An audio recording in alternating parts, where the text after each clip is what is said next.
Grace, sino ba ang magkakaloob nitong reward money sa makapagtuturo sa mga suspect na pumatay kay Attorney Alzate?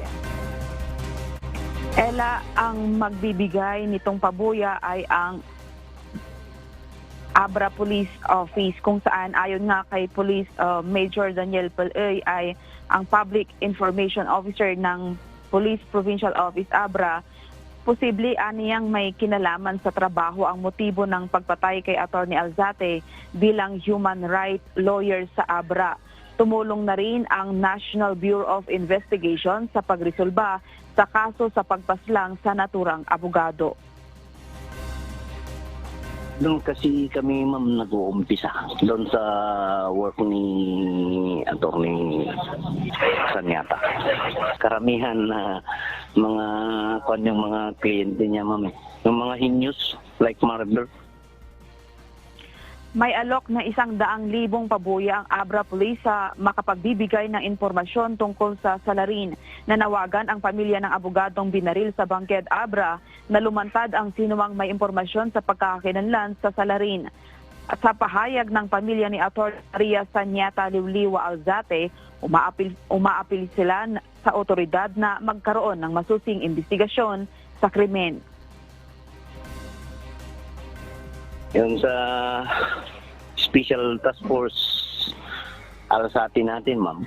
Although nandyan na yung task force, ma'am, ongoing pa rin yung investigation. As of now, ang may ano ko lang sa inyo is yung islag na nakuha sa crime scene, personally na dinala ng Provincial Forensic Unit natin, dinala sa Krami for cross-matching. Matatandaan, Huwebes ng hapon nang tambangan si Alzate sa loob ng kanyang kotse. Dating Pangulo ng IBP Abra Chapter si Gonzales Alzate at nagsilbering tagapangulo ng Legal Aid Committee nito. Nagbigay siya ng serbisyong legal sa mga hindi kayang magbayad katulad sa isang biktima ng iligal na pag-aresto, detention at torture ng PNP nitong Enero at nabigyan ng karampatang proteksyon sa pamamagitan ng writ of amparo mula sa Regional Trial Court ng Abra. Samantala, nag-abot naman ang pakikiramay ang ilang kawani ng Supreme Court sa mga naulila ni Alzate. Yan muna ang balita. Balik sa'yo, Ella.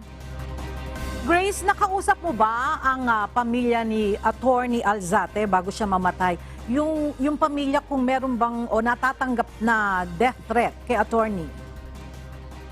Hanggang ngayon, Ella, ay hindi pa rin natin nakakausap ang pamilya ni Attorney Alzate. Kanina ay kinokontak ko si Judge Rafael Alzate, ang asawa ni Attorney Alzate, at hindi niya nga nasasagot yung ating tawag kanina, pero sikapin natin na makausap natin sila para mapakinggan naman natin yung pahayag nila regarding nga itong nangyari sa kanyang may bahay.